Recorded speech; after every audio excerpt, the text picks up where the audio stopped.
It's about fluid motion, it's not about effort. Dropped it like a bomb.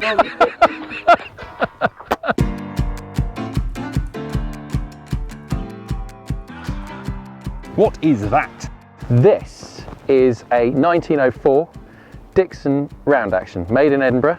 Damascus barrels, original Damascus barrels. This is designed to kill Scottish grouse. This is a fast handling gun designed for the fastest of all game birds. It's very pretty. It is, and most people think, oh, it's a box lock. It's not a box lock. It's a trigger plate action, which means that instead of the working parts being housed in here, they're on the trigger plate, which runs from there. As you can see, that little silver and the stop screw stops where the mainsprings are in here. So what that does is it makes the center of gravity further back between the hands and it lowers it. It allows you to chop a lot of metal off the bar. It does, yeah. The only thing that's in there are the ejector springs.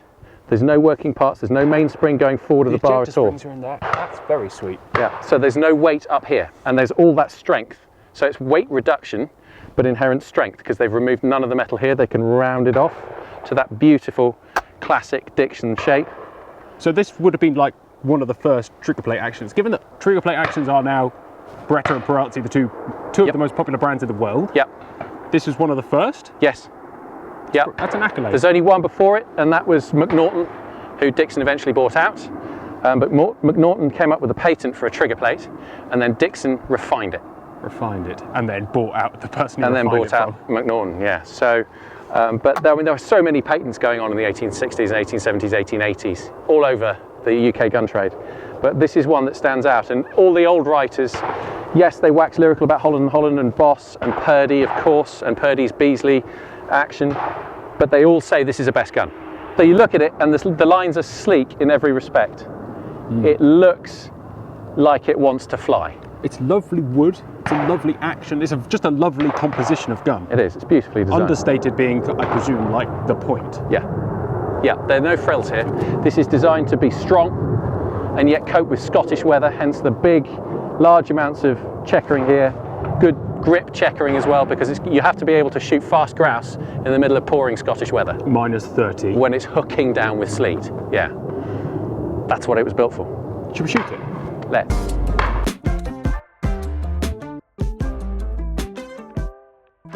Do they make a single trigger one?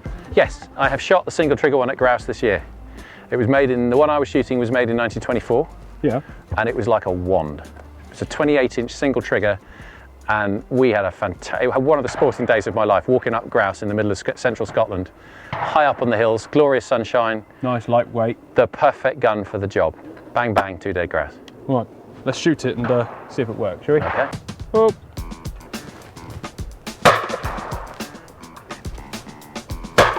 Run. It's quick. It's unbelievably quick. How is best to shoot this gun, Simon? It's best not to engage too much brain. Let its natural tendency, it wants to fly, it wants to go fast, get through, get in front of the target, just off its nose. The natural speed of what you're doing will put you in front if you allow your brain to do it for you. So work with the gun, not against it. There's no driving it like an over and under. Okay. It's about fluid motion, it's not about effort. That's a beautiful saying. Thank you. And you just dropped it like a bomb.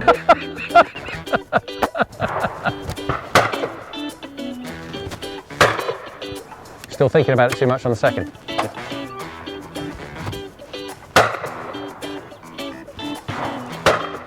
Overdoing it. You're thinking about the pair when you should be thinking about one target at a time. Okay. Once you've killed the first one, forget about it. Kill or miss, it's gone.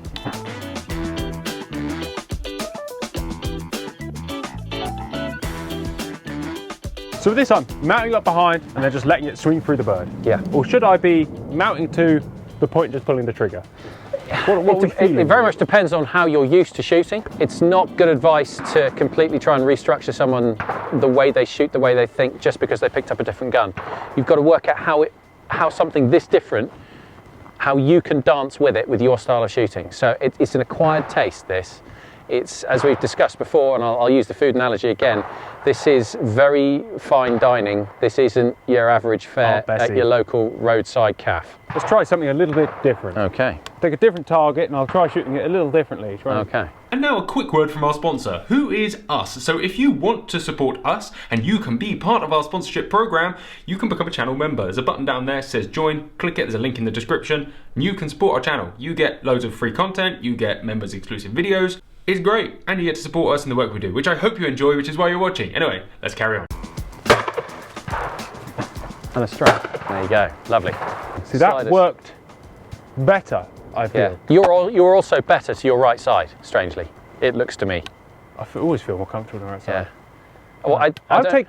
Well, I would like an analysis of my shooting style from Simon Reinhold. So left side, you tend to drop your shoulder very, very much to try and get rotation. Whereas, and I'm not going to fix you in 5 sentences here, but it would be better to turn your feet and allow your main muscle groups to drive your swing. Turn my feet more past the target than I want. This is a weak muscular movement and you're stretching your lateral muscles. Yeah. That is a very powerful muscular movement and you don't need as much effort because your bigger muscles are driving it. So you're trying to get your power by stretching a muscle. Even more to the target than I am currently. Yeah, but don't turn from your shoulders. Okay. You're turning in like that. I am aware that I can do this movement very nicely. Yeah, and I'm also aware that this movement I naturally do just drop. And you drop your shoulders, so you know you do it. Oh yeah, I'm fully aware. I'm conscious of what I'm doing. I find it a lot easier. Like that turn is just naturally like this. Yeah. That's completely contrary to most people. Most people as a right-hander struggle going close to open. Open to close, sorry. Interesting. Whereas that side is more natural for a right-hander. Right. But you're different because you shoot differently. And that's fine because it works for you. But you could work on that and refine it better. Speaking of which, should we have one now off my left shoulder? Now you've said all that.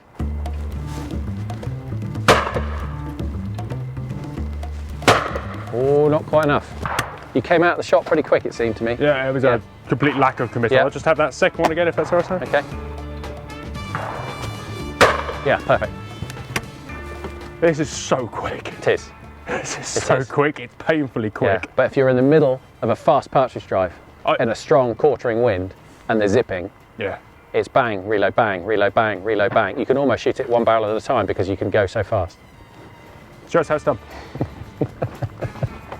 Would you like your little paddy pad? Yeah, go on. Okay, pull, anything.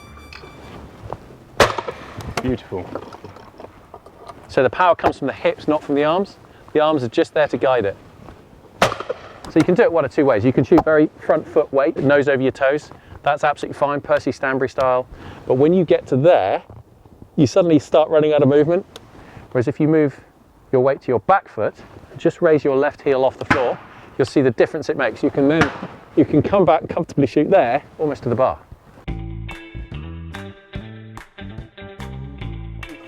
Minimum movement arm-wise. So it's not driving with your arms, it's driving with your lower body. Your lower body should govern your upper body's movement. It always does. So with this, you can't get away with so many bad habits as you can with... Yeah, that's far more forgiving. Yeah. But this is more fun. Right. Would you watch me? Yeah. And do you want the pad or no? I'll keep the pad. Keep the pad on. It would be beneficial. It's I feel like it's less beautiful but beneficial. Are you going to do singles or doubles? I'm going to aspire for singles. Okay, try singles. Said, there's no just concentrates the mind, focuses on the one target, and allows you just to take one shot and make sure. It's what I do when the wheels fall off. Is sometimes I go back to one as my system reset. Yeah. Well, it's all too often you just start throwing the gun wildly and hoping that you magically start connecting with targets. Yeah, it doesn't work. Getting further and further and further in front doesn't always work. Okay, where do you want it from? Wherever you like.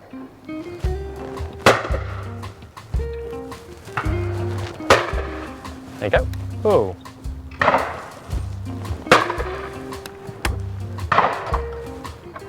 Too much from the arm? No, it's fine. No? You can afford to push through with your hips to get it driving, but you're used to using your arms. You aren't going to fix this in one session. This is homework time. Yeah. You're going to have to go home and practice. I don't really flex backwards that often. As you imagine, you don't. My need to reach up or do anything to extend my body is minimal. No, well, yeah, quite. It's unusual for you. You see short people, they're really good at that. I'm very good at the other way. Yeah. Far left, see? Oh. Lovely. You got it now. we discussed flow state in a separate video. Yeah. And that need to be both mindless and utterly concentrated. Yep. And I've been trying to get my head around that, and I think I did pretty well.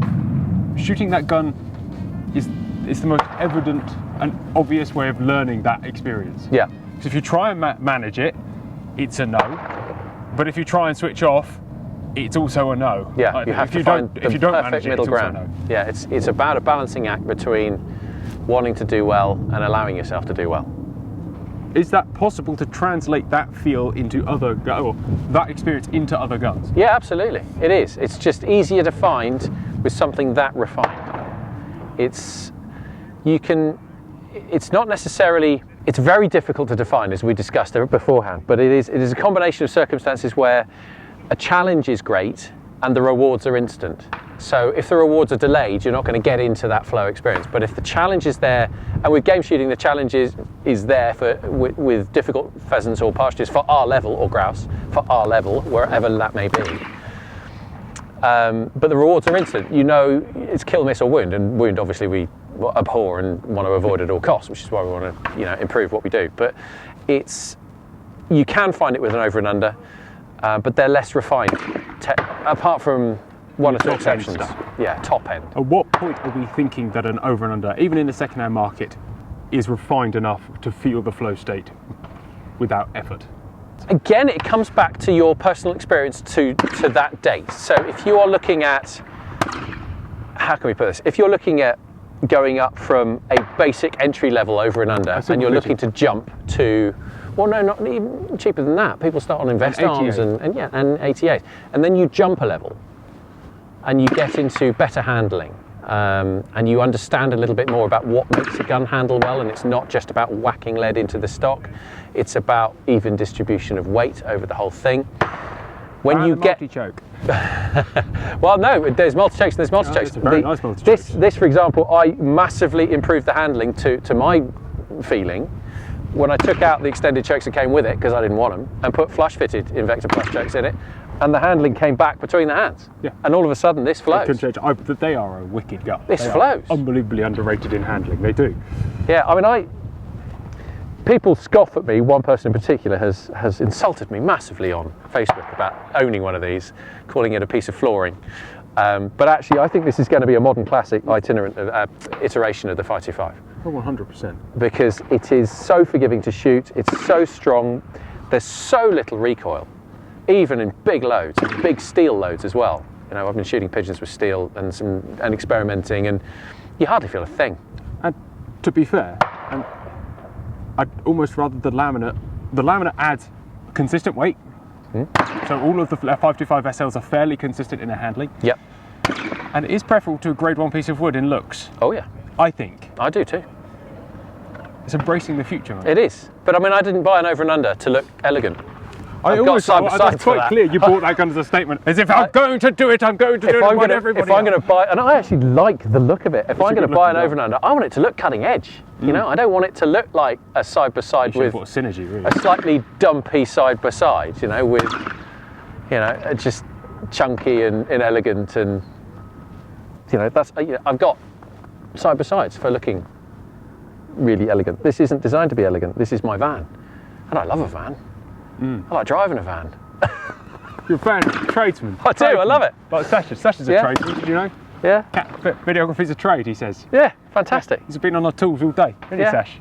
And I do 1,400-mile round trips, on collecting guns for Holtz in a van, and no backache at the end of it. It's fantastic. I love it. This is exactly what this is. Go on, get on, shoot your van. So do you shoot that over and under in the same style as your side-by-side, or do you vary your shooting style according to the tool at hand? It's a tricky one to answer, because I try and switch off any sort of analytics like that when I am actually shooting. When you're actually in the gun, behind the gun, you don't want to be thinking about, I want to do this, and this. You want to be going, there's my target. Smooth movement, bang. And you're just dragging that applies, whatever weight you've got through the target at an appropriate speed. Yeah, exactly. But I mean, the more used to you get to the equipment, if you do a lot of dry mounting at home, I'm handling guns in the office all the time. So I'm handling different shaped stocks, yes, but I'm also that practice of moving a gun, I'm doing every single day of my life, almost. And that does make a difference. It's a blessing. It is. We work in the trade, so we get that. We're lucky to get those opportunities Very to do it. lucky. But anybody who doesn't can do it at home. All you need to do is find 10 minutes at home to do. Just get your gun up and down. Yeah, and just find a mirror. Don't even find a mirror. You can track the walls and the ceiling meeting the wall. Learn how live. inconsistent you are when tracking a very straight line in a house. I find. Yeah, obviously do it with the curtains closed so the neighbours don't get upset. But it is some of the best practice you can do without even paying for a shot, a cartridge, or clay, or even putting diesel in the car to go to a playground. Just do that. You will improve measurably just by doing dry mounting at home. Come on, let's go. Shoot some stuff.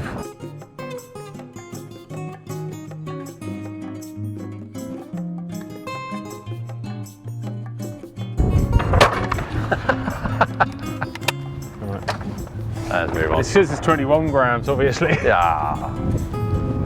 An easy excuse. So we just popped to the car. And for the sake of comparison, we took a huge amount off camera, so apologies if this is out of context now. I've got Stephen Grant out. Yep. You're a fan of Grant's. I am huge. Like, I'd say it probably sits just below Dickson in your head, somewhere along the line. Absolutely. Good examples of both are fantastic things. This is a very different gun to that. It is. Explain the difference. Well, I haven't shot yours yet. Oh, shoot it. Let's Tell me the talk difference. about it afterwards.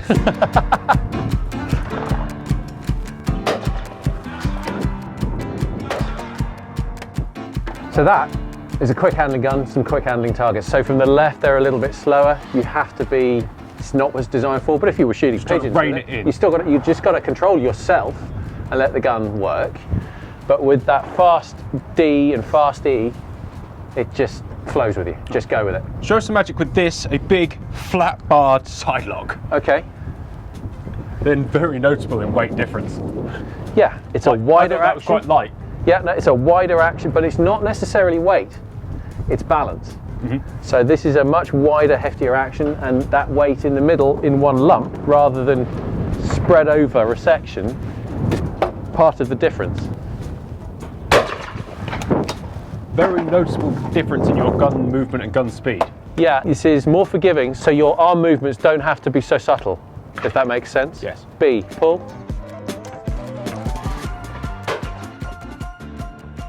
For longer targets, there's less tendency to move and then stop because it's Carries its own it's got a inertia. little bit more heft, and therefore that inertia goes with you. Whereas that is go and just disconnect your mind from Yeah.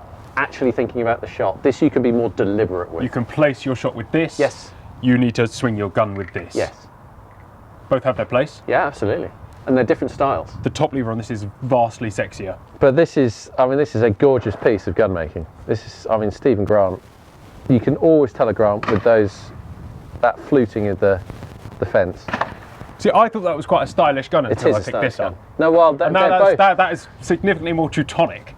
Yeah, I suppose. This is from the London stable of side lock ejectors, isn't And it? it fits in very nicely there. That is a Maverick. They're both gorgeous in their own way. Why didn't more guns turn out like this? Go pick up any side lock from most corners of the world, and it'll be more in that sort of line than it will in this. Yeah, they were pretty jealously guarding of their patent back And in the end. that's most of the reason. That's most of the reason, yeah. They had a slightly small, their clientele was Scottish. So they didn't export to, they didn't do what Athol Purdy did in the 30s and go to the States to try and find a new market for their guns. They stuck with their, with their Scottish roots and their Scottish client base. Whereas the London gun trade was supplying all kinds of different guns all over the world for all kinds of different reasons. So you've got, double rifles going out to the Empire to hunt stuff in Africa and India. You've got side locks built Going for 30 miles away to kill some grouse. to go and shoot Berkshire pheasants from London. So it's a slightly different marketing strategy if you put it in modern terms, I They were suppose. probably quite happy with their very tied up local market. There was a lot of money in London going to gun makers to order guns. There was a more restricted market, certainly with the same sort of deep pockets going to Dickson, but they were coming from Scotland and Northern England. They weren't coming from Southern England. So it's quite potential that this gun would it have been viewed as unfashionable by Possibly, the London yeah. Brigade? The London Society had a great deal of influence on who was buying what from who.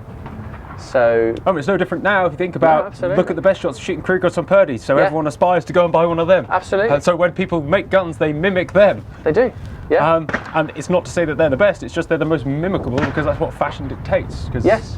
Yeah, and that fashion may well change in 10 years' time. Well, you're feeling like a 26-inch revival. I doubt that, to be honest with you, because you're living proof that we're not getting any shorter as a species, Johnny.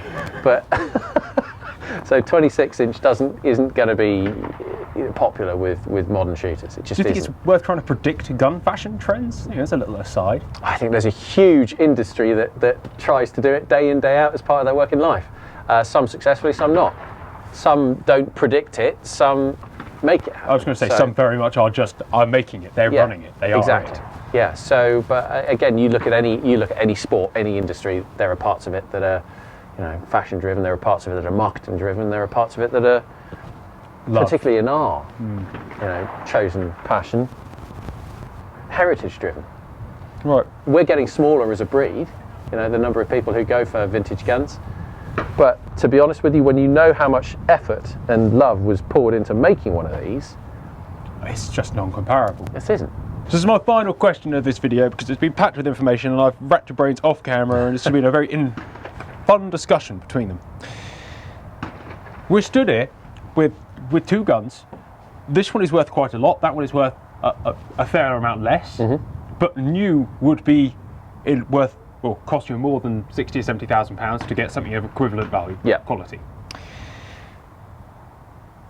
Do you think, given their shooting styles are similar, different, worlds apart, but similar by comparison over and under, that when we move to steel and we have to rein our distances into 25, 30 metres to get good, consistent kills, side-by-sides will make a comeback to add some extra sporting element?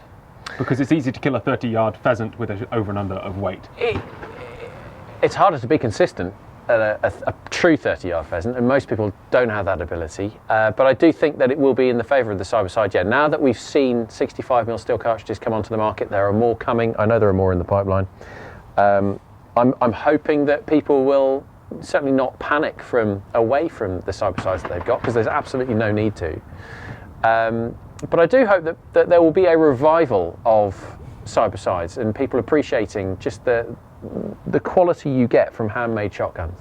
Everything in this gun was made by hand, by people who knew exactly what they were doing, who'd done full 7-year apprenticeships and trained with bench gun-making masters.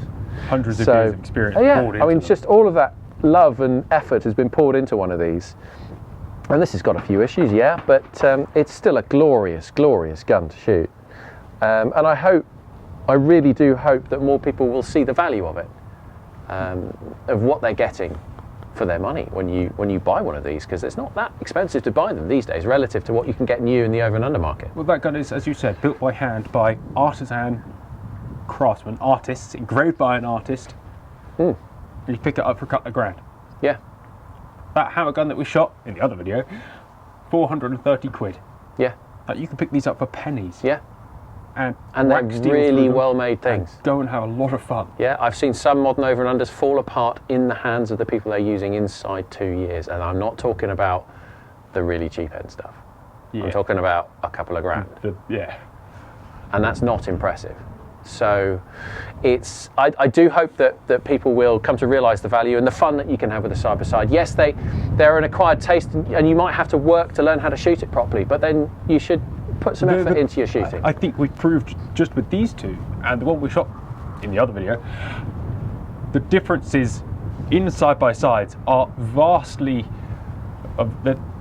It's a much bigger gap. It's a chasm between this and the gun we shot this morning and that, versus the 3 over and unders we've had out today, that are all they're all totally different. Yeah, they are.